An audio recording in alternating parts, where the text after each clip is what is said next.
I had a crush on my brother Ryan's best friend. Because my crush was discovered by him, I packed up and went abroad overnight. The year I graduated, I heard he got married. So I returned home feeling relieved. But when I gave him the cash gift, he refused to accept it no matter what. I got angry and shouted, "Do you look down on me?" The usually emotionally stable him couldn't take it anymore and said, "Who gives a cash gift to themselves?" The news of Ethan's engagement reached my ears across the ocean when I was attending my own graduation ceremony. Hearing that name, I froze for a moment. The crowd and graduation gowns before me blurred, and memories were pulled back to 2 years ago like a time warp. "Speak up, Rachel. Can't you hear? Long-distance roaming is expensive.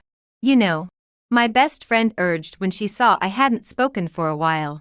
"By the way, we've prepared a welcome home dinner to celebrate your return. And Ethan might be there then." Oh, it's almost my turn to go up. Gotta hang up now. Hearing my name called on stage, I hurriedly hung up the phone and walked up in high heels to participate in the ceremony, holding my diploma for the group photo. I peered over the photographer's shoulder and spotted a figure with chestnut hair behind him. That person was also holding a camera, and I desperately wanted to see his face. But even after the group photo ended, I couldn't make it out clearly. It was like seeing ghosts. Everyone looked like him. At the evening graduation banquet, I felt uninspired. Many classmates who had stayed in the U.S. for studies had their parents attending the ceremony. Only I was alone. And even Ryan, who had promised to come, stood me up due to work. I sat in a chair by the wall, lost in thought, when my best friend called again. "Rachel, I just heard Ethan might have gone to the U.S. with his fiancée. Did you run into him? The U.S. is huge. And I'm stuck in the Booney show. Could I possibly run into him?" "True. But that means you won't have to worry about bumping into him when you come back. So he won't be at the welcome home dinner either." "Right. Of course not." Ryan said he left yesterday and won't be back anytime soon." "Oh. And what do you want to eat?" "We'll have it ready for you." Just then, the male classmate renting next door handed me a burger. And seeing I was on the phone, he whispered, "My parents brought it from back home. Try it." I nodded and took it, starving after the whole evening. I ate while giving him a thumbs up. He left contentedly, and I tried to continue chatting with my best friend but found the call had dropped. After the banquet, I went back to pack, and the elderly landlady kept murmuring about how much she'd miss me. Before I left, she slipped an envelope into my luggage. "Extra money, take it." I was puzzled. My family didn't give me much, and I always paid rent on time and in full. Sometimes, when I couldn't reach Ryan, I relied on that neighbor guy for meals. How could there be extra money? Impossible. The landlady seemed unwilling to explain and turned to take her dog out to sunbathe in the yard. Rushing to catch my flight, I quickly zipped up my suitcase and left, landing at the airport. My best friend was waiting outside early. She handed the luggage to the driver and whisked me off to a hotel for dinner. Old friends were already gathered, and only then did the joy and happiness of coming home finally feel real. Scanning the room, I didn't see Ethan. I secretly sighed in relief, but my heart still skipped a beat, and I couldn't help mocking myself for overestimating things. Chatting and eating with friends, everyone tactfully avoided mentioning Ethan around me. Probably everyone knew I liked him, but nothing ever came of it. I liked Ethan. I couldn't remember when it started. At first, it was secretive, then blatant, and finally, a hasty escape. I'd hide in corners watching him, whisper his name in textbooks, notebooks, and dreams, and silently say "I like you" in my heart whenever I looked at him, trying to declare my feelings in a way no one would know. He was Ryan's good friend and the only person besides Ryan who ever cared about me. My background wasn't honorable. Ryan and I are half-siblings. Worse, am an illegitimate child. And my biological mother vanished long ago. In the Williams family, my biological father favored sons over daughters and never accepted me. And my mother hated me as the shameful product of an affair that disrupted their marriage. It was no surprise that I wasn't exactly popular in this circle. The first time I met Ethan was backstage after Ryan's piano recital. I was holding Ryan's suit jacket, waiting for him to collect his award, when Ethan walked over and struck up a conversation. At the time, he stood a head taller than me, his face brimming with youthful energy, college freshman with a rebellious mop of blonde hair. His smile was unrestrained, his eyes bright and teeth gleaming. His words straightforward and his voice hearty. "Do you like piano too?" People rushed past us in the crowd, but he alone saw through my thoughts. Yes. I had been watching from the side of the stage, envious as Ryan held up the trophy, but dreaming of learning piano felt like too much. In our household, just living peacefully was something to be grateful for. I looked up at him in surprise, finding his eyes smiling back at me. Pretending I wasn't smitten would be a lie. Before that, I only knew him as Ryan's good friend, the sole heir of the Parker family, a young business prodigy. Afterward, he became my unattainable first love from those youthful years. That day, he snatched the trophy from Ryan's hands and shoved it into my arms, then draped an arm over Ryan's shoulder and murmured, "Hey, look at Rachel's long, slender fingers and her precise sense of pitch. Why not let her try?" After the concert ended, the theater was empty except for the three of us. It felt unreal, like a dream. As I sat before the piano I'd always longed for, I played a passage from the Maiden's Prayer right in front of them. I'd studied that score countless times in music books, and now my fingers finally touched the keys, rising and falling like cotton, flowing effortlessly. With Ryan's decade of performance experience, he naturally recognized my talent. He nodded at me and asked, "Do you want to learn?" Tears nearly spilled from my eyes.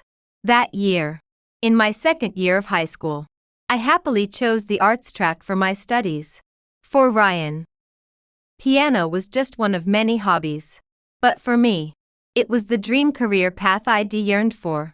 The year I graduated from college, at Ryan's birthday party, Ethan showed up too, shedding his youthful brashness, head grown more poised and confident, just standing there.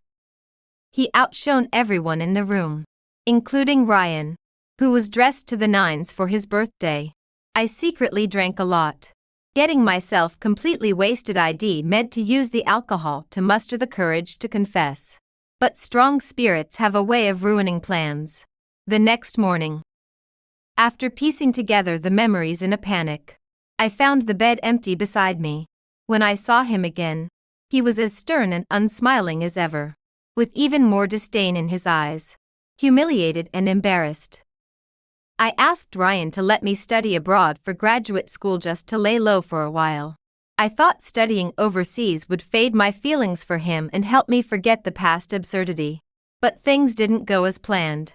When news of his engagement arrived, I still lost my composure. I saw the hamburger rotating to me at the dinner table and heard a voice beside me say, "Ethan, how come you're back already?" I didn't dare look up, just grabbed the hamburger and stuffed it into my mouth, even though I was already full. Not putting something in my mouth felt wrong right then. I took huge bites, the onions inside making my eyes water. "Rachel, slow down. I know you're not used to bland Western food abroad.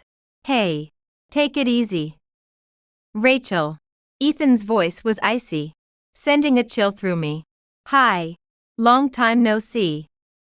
"Ethan," I said slowly, looking up to see him leaning against the doorway, watching me. Reluctantly, I greeted him, not daring to imagine how disheveled I must have looked. "Enjoy your meal. I have something to attend to," he said, not lingering before leaving the private room. The friends had been silent beside me started whispering after Ethan left. "Didn't he just fly to the U.S. the day before yesterday?" No sign of fatigue at all impressive. Yeah. I heard he went to see his fiancée. So sweet. Is it Yvonne? Yvonne's IP showed she was in the U.S. too the last couple days. Even if it's an arranged marriage. They're so shippable. Quit shipping them already, you've got no tact. As they spoke, they glanced in my direction. My crush on Ethan isn't exactly a secret in our circle. But I'm terrified of my family finding out. So I've always denied it outright. Over time, the rumors morphed into me confessing and being rejected, yet stubbornly refusing to admit it. Thankfully, no one knows about us sharing a bed. I let out a dry chuckle and motioned for them to continue. I heard that at the engagement party next month, Ethan and Yvonne will make their relationship official. Let's just chat about this privately and not ruin the romance for Ethan. Later that night, when the gathering ended, Ryan finally showed up. He was waiting for me at the hotel entrance. And when he saw me stumbling out drunk, he looked utterly exasperated. Wake up already. If mom and dad see you like this at home, you're going to get scolded again. Can I not go home then? I threw an arm around his neck and patted his cheek. Ryan turned his face away and shoved me into the car. Of course you can. When I opened my eyes, I found myself in a stranger's house, and this stranger was none other than Ethan, with whom I'd had a casual fling. I only said I didn't want to go home. I never said I wanted to end up at his place. Ethan stood by the door, half his face bathed in the morning light, which outlined his sharp features, even in a simple white tee and black pants. He couldn't hide his air of elegance. It made me feel a bit dizzy, so I quickly ducked my head under the covers. You're awake, why aren't you getting up? How long do you plan to lounge around in my house? Hey, Rachel's awake. Come pick her up when you're free. He turned to make the call, and I peeked out from under the blankets, seeing just one tuft of curly hair sticking up on his jet black head, lit golden by the sunlight. I must have been mistaken. That person with chestnut hair under the stage that day wasn't him. After college, Ethan never dyed his hair again. Since taking over the family business, he naturally needed to project a steady, dignified image. Blonde hair really suited him, stuff so bright and dazzling. Lingering in my dreams for ages, I hurriedly got myself together just as Ryan pulled up. Dad and I are heading out on a business trip around noon. You stay home and get along with Mom. Okay. Got it. I wore sunglasses, huddled against the car window watching the scenery outside, while he rambled on about a bunch of things, and I agreed to everything. By the way, how are you getting along with Ethan? Huh? I pushed up my sunglasses, surprised, and turned to look at Ryan, who was beside me still typing on his laptop, afraid he might know something. I felt genuinely guilty inside. You two can still chat. Right. Chat. We haven't really chatted. No worries, you've met before. Spend some time together and you'll get comfortable. He didn't even glance up, just kept talking to himself. I secretly sighed in relief. It seemed he didn't know. Back home, I dashed straight to my room to start packing my luggage. After pulling everything out, an envelope from the landlady fell from my clothes. I picked it up. It felt thick and heavy, probably stuffed with cash, but since I couldn't use it now that I'm back in the country, I casually set it on the nightstand and went back to organizing my clothes. Once everything was packed and tidy, I tiptoed out of the room holding a wooden box. Seeing Mom watching TV downstairs, I slowly descended, walked over to her, and held out the box. Mom, I found this at a vintage shop and thought it would be perfect for you. I bought it as a gift. She grabbed the remote, paused the TV, crossed her legs, and looked at me with leisurely interest. You see if you like it. When she didn't respond, my hands trembled as I opened the box. Just leave it here. She tilted her chin toward the table, never once looking me directly in the eye. I had just set the box down when she lifted her foot and swept it off the table with a flick. I don't like it. I crouched to pick up the box, pursed my lips, and felt utterly speechless. Okay. I hugged the box. Ready to leave. I was long used to her teasing humiliations, and it didn't bother me much anymore. Leaving already. Giving a gift with so little sincerity. Did I say I didn't want it? Oh, you do. But this necklace is hideous. It probably won't suit you. So let's not bother. I wouldn't dare risk insulting your elegance. Rachel. She stood up, snatched the box from my arms, and shot me a glare. No respect. I want it. After taking the gift, she ordered me to play the piano for her. After 2 years of lessons. Who knows if you turned into Beethoven or Tchaikovsky? Go play something. I walked over to the piano, lifted the dust cover, and noticed it looked brand new, as if it hadn't been untouched for long. Does Ryan play often at home? I asked with a hint of surprise, but she only snorted coldly, raising her pinky as she examined the pearl necklace over and over. Being alone with Mother still felt awkward, so I made an excuse about visiting a friend. Mom, I'm going out with Hannah today. Wait. With whom? Her eyes lit up like she'd caught a whiff of gossip. Her voice rising. To Hannah's place. You know, the young heiress of the Chen family. Oh, go ahead. When I arrived at Hannah's, a salesperson was delivering new items for her to choose from, and she was sitting on the sofa picking out handbags. Seeing me, she quickly pulled me in to help select. I had no interest in bags, so whenever she asked my opinion, I'd say things like it's okay, looks nice, suits your style, or matches your outfits. Finally, the salesperson brought out a few red bags. Rachel, what do you think of this one as a wedding bag? I sat bolt upright, grabbed her shoulders, and demanded loudly, are you telling me you're getting married? Let go. Let go. Not me, I'm picking it for Yvonne. She'll be back in a few days and asked me to choose a wedding bag for her. I slumped back onto the sofa, speechless. I was trying hard to accept that Ethan was marrying Yvonne, but when I actually saw Yvonne on Hannah's video call, she was truly stunning, the radiant beauty who looked exactly like her social media photos. Even more breathtaking. I couldn't help feeling a pang of heartache. My words stuck in my throat. I shifted aside, afraid of being caught on camera. But the more I feared it, the more it happened. As I sat there propping my head up, lost in thought, Hannah dragged me in front of the computer. It really is Rachel. Such an adorable girl. Yvonne greeted me cheerfully when she saw me. Hello there. I smiled back. Congratulations on your wedding. Thank you. We'll meet soon after I return to the country.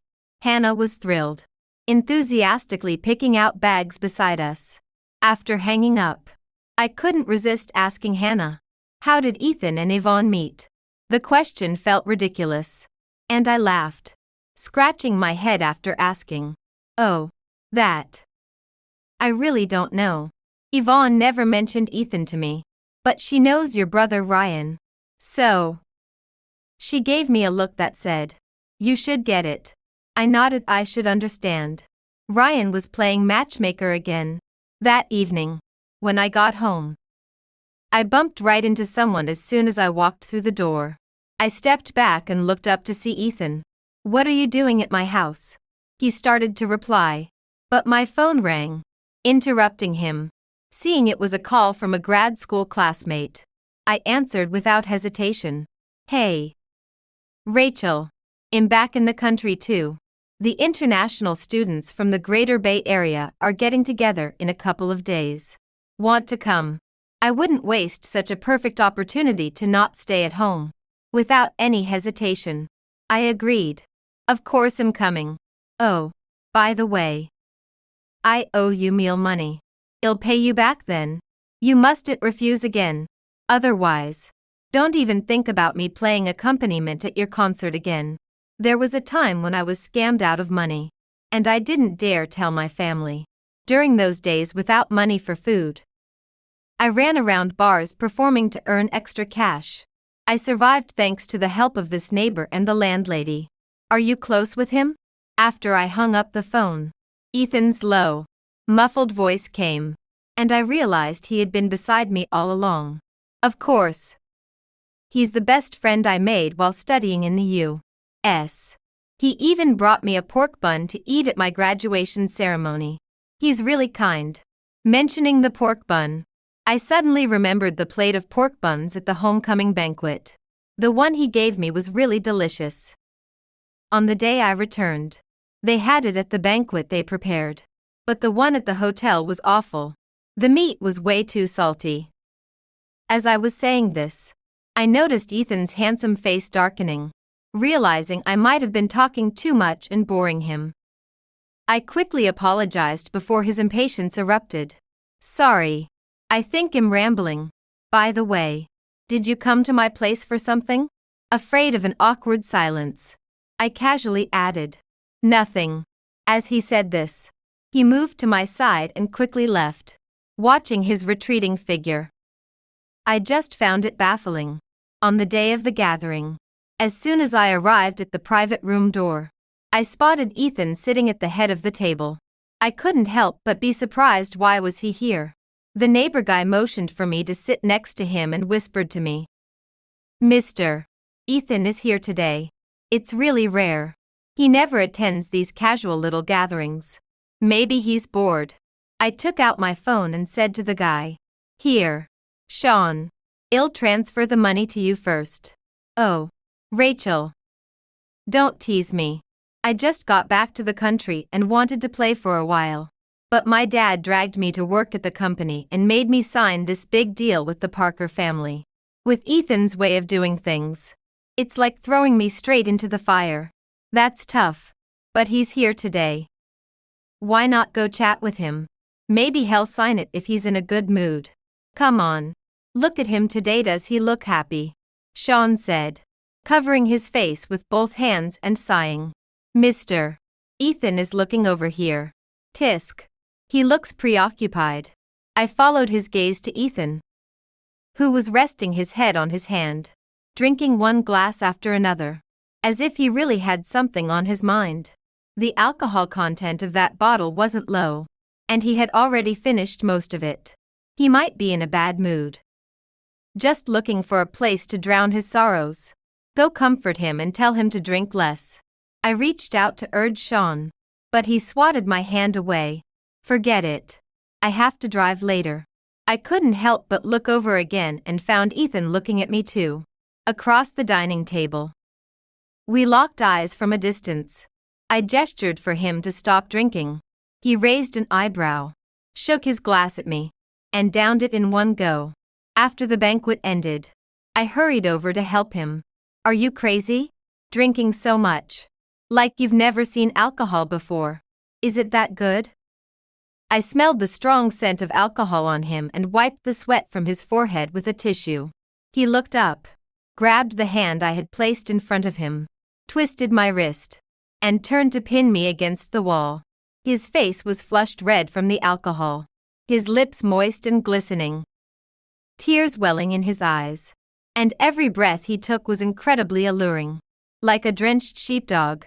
When I recovered from the shock, I found that my heart still couldn't suppress its fluttering. But I couldn't do this. I had already crossed the line once. It had proven impossible. It was time to let go. The alcohol isn't good. It's spicy. My throat hurts. His voice was hoarse, and as he spoke near my ear, a breeze blew in. I tried to push him away with all my strength, but his grip on my hand was firm. I could see the prominent veins on his wrist. 2 years ago. You weren't like this with me.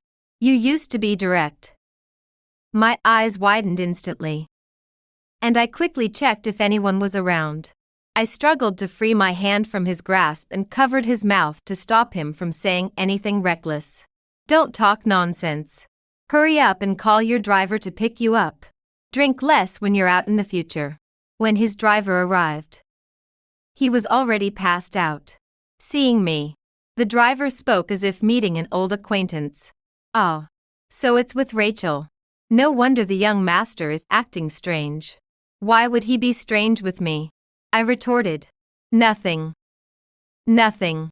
Thanks for taking care of the young master. Do you need me to drive you back? No need. I drove here myself. Back home. I still felt something was off. After thinking for a long time, I edited a long message and sent it to Ethan.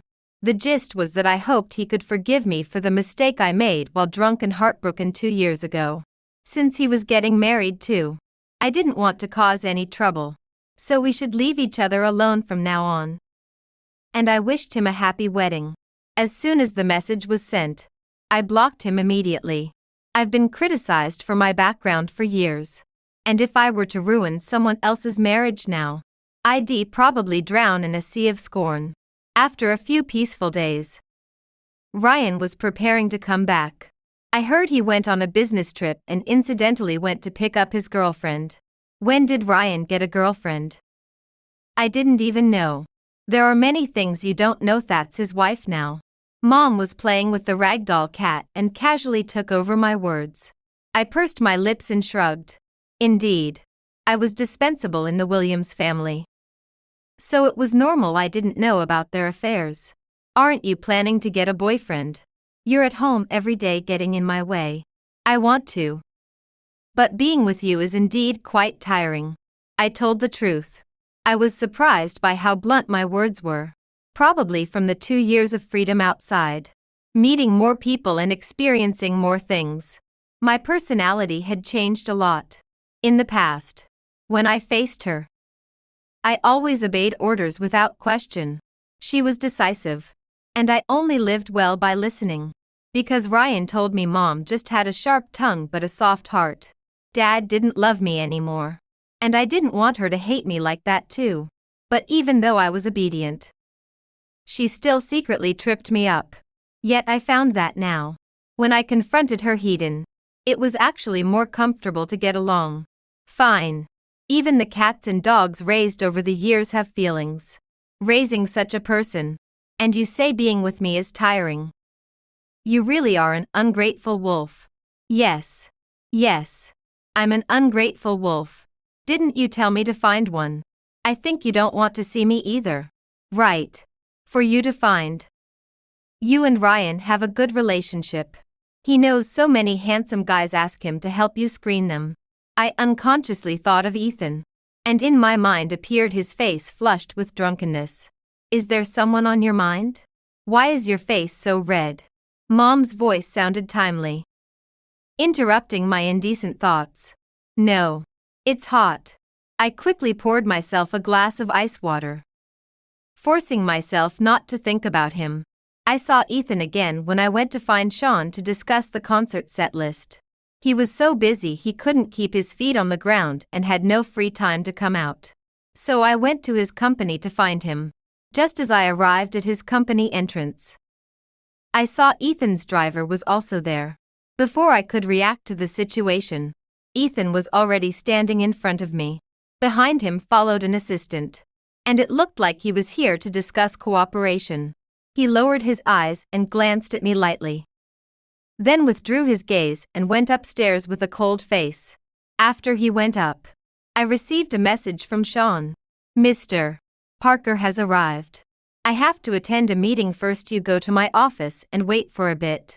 When I arrived at Sean's office, I realized next door was the conference room. Through the transparent glass, Ethan and I stared at each other for a while. I withdrew my gaze, turned, and walked to the floor-to-ceiling window to look at the scenery. I didn't look long before I couldn't help but turn back. As soon as I did, I saw him looking at me with a cold face. Hiss. It was strangely cold behind me, and I shivered several times. Ethan leaned back in the chair, posture lazy, his long fingers holding a ballpoint pen as he casually looked at the report in front of him, and from time to time expressionlessly glanced at me. His gaze was serious and cold, as if wanting to pierce through me through those 2 glass doors. With such deep resentment, did I owe him millions? After sitting on pins and needles for 40 minutes, they finally adjourned the meeting. seeing Sean's face relax into a smile. The cooperation was probably settled. When he came over, I saw him laugh with relief and say, "Finally managed to settle the Parker family project. Ethan wasn't that difficult to deal with." I was about to say some congratulatory words but saw Ethan following behind him, and the words froze on my lips. "Rachel, just keep the music piece as originally planned. But I've been working overtime lately and my throat is a bit sore. So I might not hit the high notes. Could you lower the accompaniment by one key? Also, I just gave 2 tickets to Ethan, inviting him and his partner to come watch." Cough. I coughed lightly twice, hinting with my eyes for him to look behind. Sean turned around and, seeing Ethan standing motionless, jumped in fright. "Ethan. Mr. Parker, why did you follow me? Is there still an issue with the contract?" "I'm here for her." Ethan cut Sean off, his face cold as he looked past him at me, as if ready to crush me in the next second. "Then you two talk." "You two talk." Sean glanced at me, and I nodded. It was better to get everything cleared up at once. Avoiding it would only leave this matter unresolved. Sean understood, quickly pulling down the office blinds and rushing out of the office, closing the door behind him. "How have you been lately?" He picked up the throat lozenges on Sean's desk, fiddling with them as he examined them. Sean had mentioned his throat was a bit hoarse recently, so I bought him a few boxes when I passed by the pharmacy. "I'm fine, but I haven't been well." He lowered his head, unwrapping the packaging and pulling out the gold inner pouch. "All these days you've blocked me. I've been wondering what step I took that made you misunderstand. Or was it all just my hallucination? That time 2 years ago when you lay in my arms saying you liked me, was it all just a dream? That day, I asked you over and over to confirm, 'Do you really like me?' And you kept saying yes. So why did you disappear without a word when I came to find you?" I pinched the hem of my clothes, unsure where to start answering his questions and thinking about how to dodge them. "And you wished me a happy wedding. To avoid me. You spread the rumor that I was about to get married. Really something." "Rachel." The more he spoke, the more his voice grew gritted with anger. And he stepped closer to me. "Isn't it true? Aren't you getting married? I even prepared a wedding gift for you."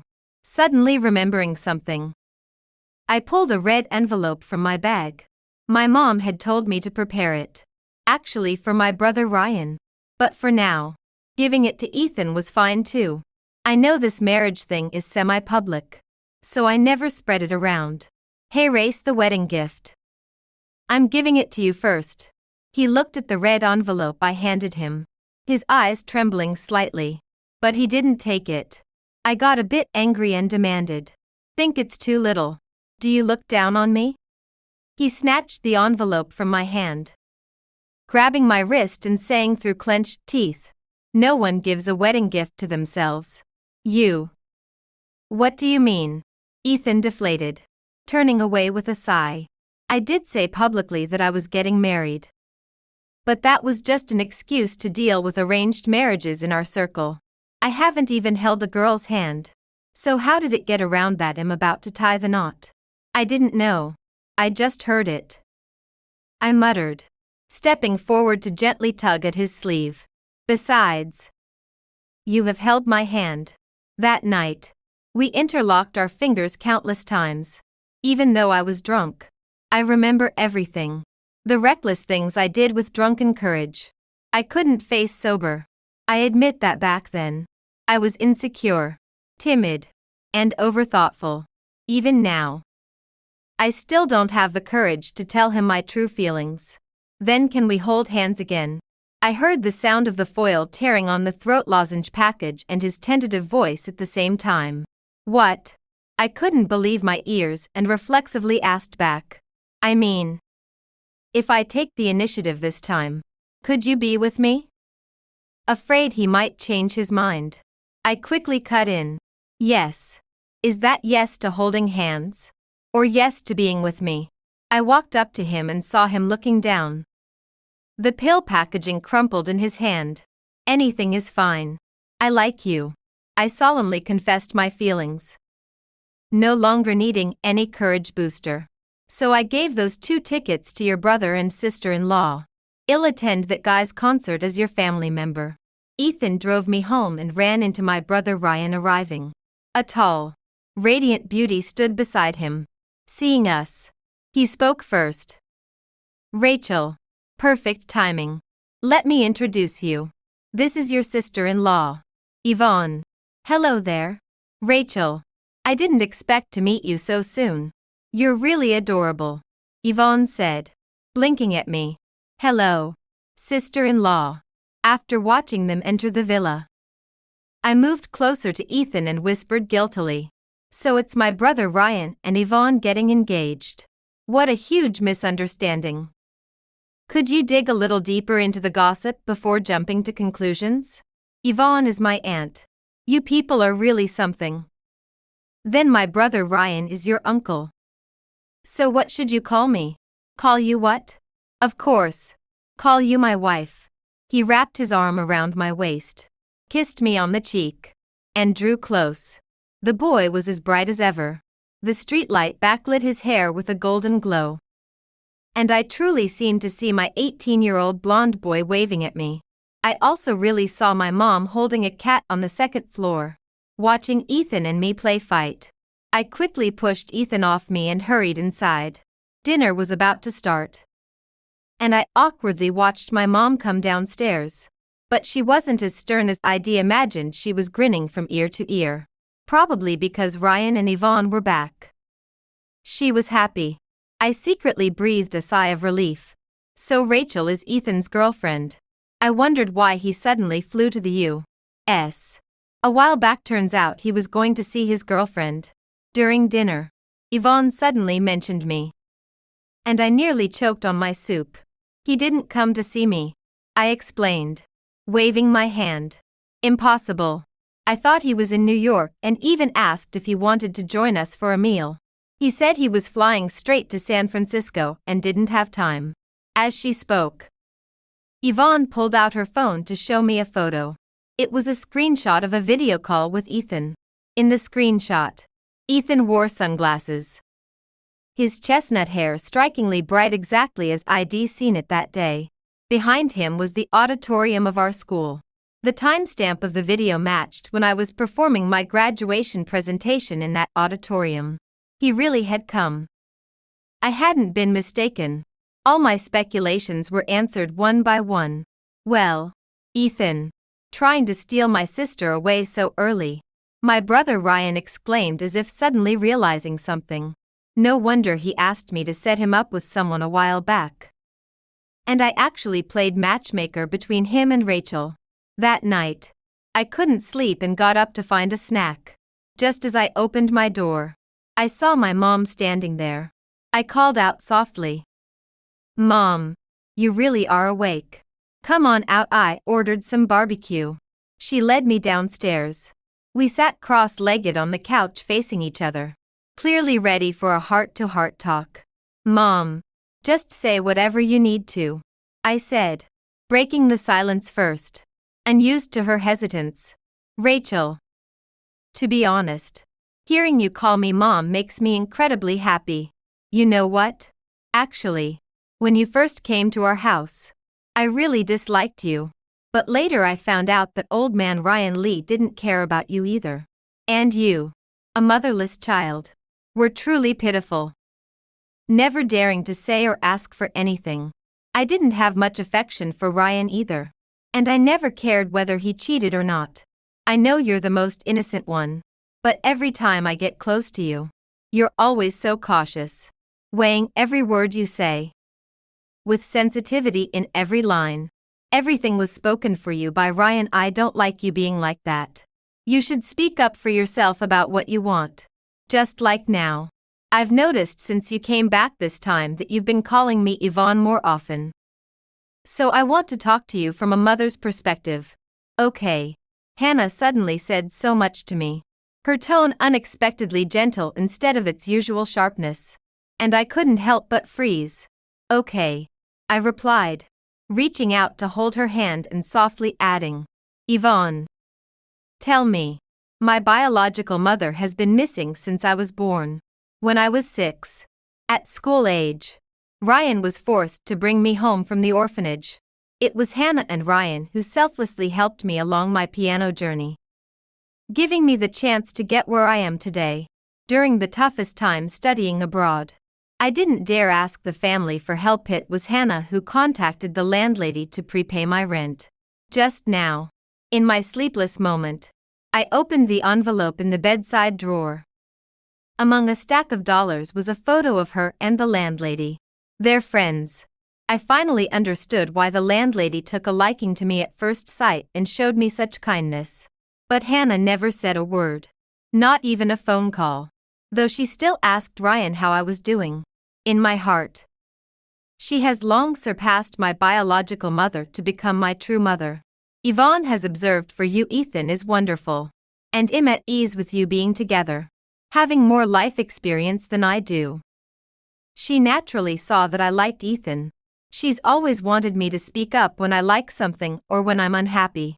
So from now on, can you be brave and express yourself? Yes. Then what do you want to say to me now?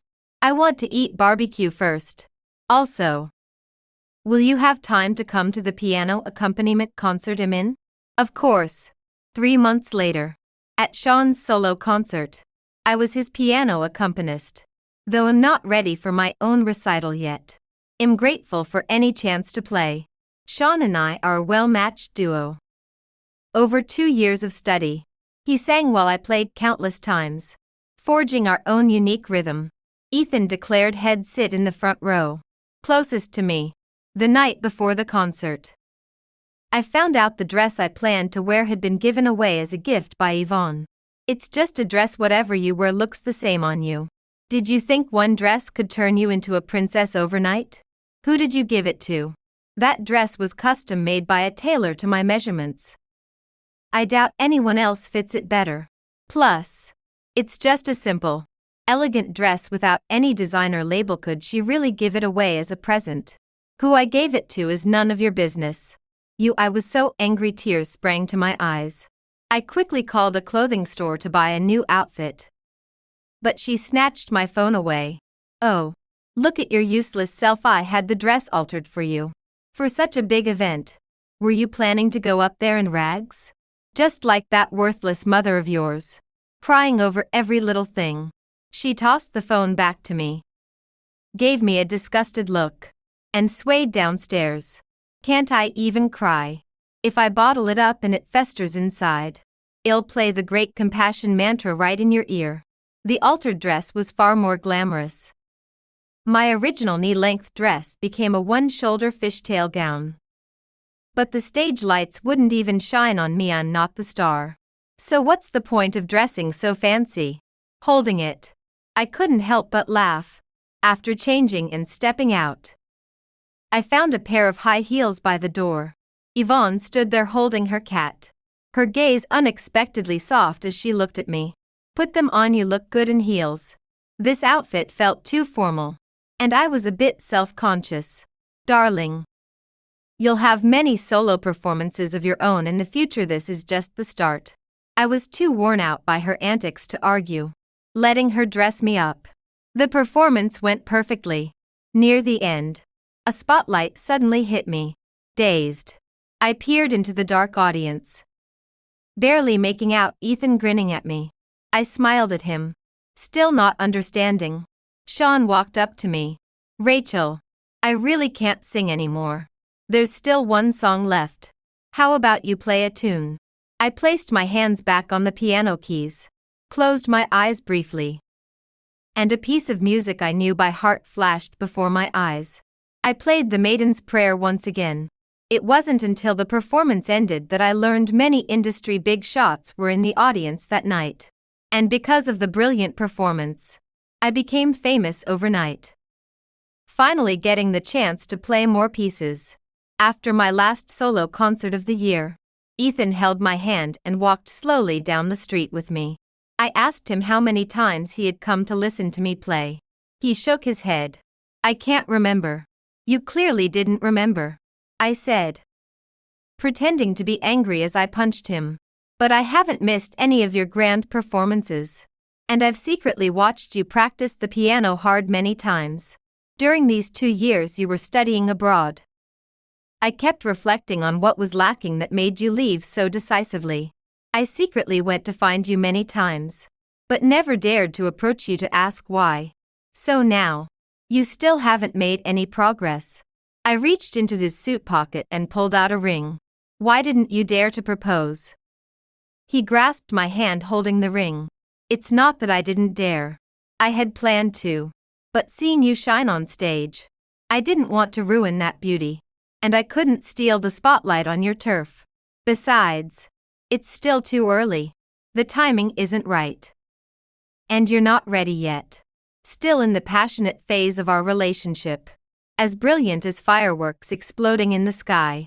Happy New Year, we said in unison, fingers intertwined, looking at each other.